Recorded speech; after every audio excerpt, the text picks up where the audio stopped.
This copyrighted telecast may not be reproduced, retransmitted, or used in any form without the authorized written consent of NASCAR Broadcasting. NASCAR would like to thank all of our loyal fans for your continued support, and we hope you enjoyed today's broadcast. Turn one. Oh, we got trouble. Sam Hornish Jr., he didn't get going in the 06 car. He's okay. Yes. And the caution is out. Good save. Yeah, he did not get going on that restart whatsoever. He restarted on the inside of the third row. Now the question is, he spun that car. Can he get tires?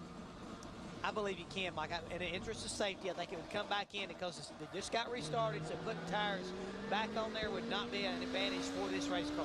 Yeah, I believe the rule is IROC will look at the tires. If they are unsafe, they will allow him to change them. And he just did not get going, and you saw Max Pappas in the 16 car get in the back of him and spun him around. Yeah, if they indeed have to change tires, they put tires on the car that's comparable to what came off. So 500-foot tires, because that's about how much green flag he got out of that set. Exactly. Yep.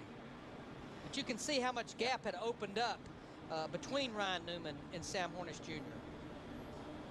Scott Sharp did a good job of avoiding that, and so did Sam Hornish. He did a good job of controlling the race car, keeping it off that inside wall. He missed the shift. That's what happened right there. You can hear it. You could also hear that rev limiter hitting too. Unbelievably, for the second IROC race in a row, Steve Kinser, King of the Outlaws, has been on his lid. Good news is, wheels down this time. Yeah, and he's what okay. What a wild ride, guys. I mean, a wild ride coming off of turn two. He and Max Pappas involved, and Scott Sharp. Now, Steve's moving around in the car. He's okay, but Pappas's car all torn up in the back, and pretty heavy damage to Scott Sharp as well. The first on-track collision that's put us under caution today. Yeah, coming off of turn two, somebody got squeezed up in the outside wall, and once they collected the outside wall, they came back across the racetrack, and the rest of it just kind of was triggered. So let's show you what happened. I believe the initial contact is Scott Sharp, I believe with Pappas, the number 16. Sharp coming up the track, or on the outside, excuse me, he's on the outside, and it is with Pappas. There was nowhere for Sharp to go in the 08, and when Pappas comes back across the racetrack, he gets into the 11 car of Kinser, starts barrel rolling down the backstretch, but fortunately lands on his wheels. I guarantee you right there, Larry, Kinser is saying, please get back on your wheels. Please get back on your wheels. Yeah, that sky they painted on the inside roof of his car was no joke. There it is. You could almost see Pappas trying to turn the car down there, but the car's just going to the outside. Now, Steve Kinser has climbed out of the car. He is okay. Let's show you this in real time. Close up on the back door and give him a push. I guarantee you, Matt Kenseth will not move that car off the bottom. Truex Jr. makes a move to the outside, though, in the 8 car. And here comes Tony Stewart trying to go to the outside with him. Daytona do-over is what it looks like. And remember, this is not for money. It's all about points. Next time by, 5 to go. I wouldn't say that, Larry Mack. Well, this is for $1 million. Exactly. Points equal money. At the end of this thing is money. Tony Stewart on the outside. He's working that outside right along with Truex Jr. Trying to get a little side suck off of Kenseth there. And Truex Jr. loves seeing these guys side by side. He'll take the lead. 5 to go. Woo-hoo. Here comes the train. And it's Stewart leading it. He's got a lot of help with Newman. And we're riding with Ryan Newman here. This is what it looks like, the front bumper of his car. Back on the inside. Inside it comes Truex. Back to the inside, Mike. That outside lane's going to go. And it catapults Stewart back into the lead. 4 laps to go this time. We have had more lead changes in this race, I think, than some series will have over the course of the entire season.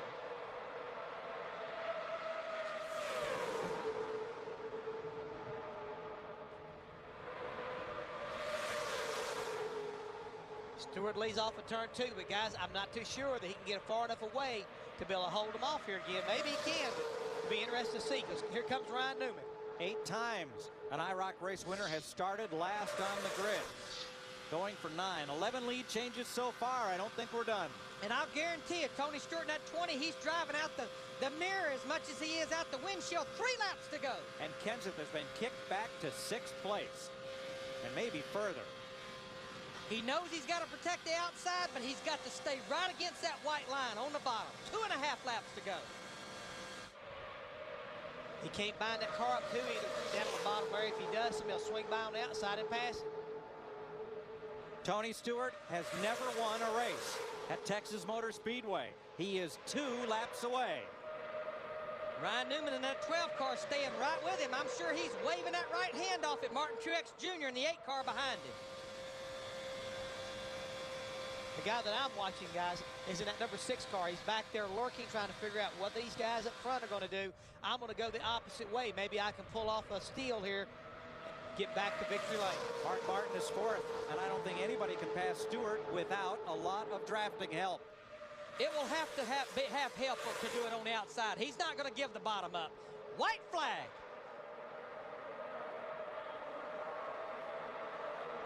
If Newman's going to make a move, guys, he's going to make it pretty quick. Stewart has one IROC victory, 2001 in Michigan. Truex Jr. in the 8 car, he got a pretty good run off turn 2. He's going to pull right up to the back of Ryan Newman in the 12 car. One more set of quarters to get it done, boys. Newman's going to need some help, though, Larry. He's going to need some help off of turn 4 if he wants to be able to beat Tony Stewart. Stewart off the bottom, sweeps around, heads for the line, and Tony Stewart is 0-4, no more. Stewart wins in Texas. From last to first. Woo.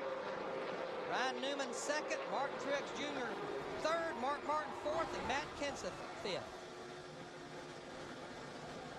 Tony Stewart is a winner at last at Texas Motor Speedway.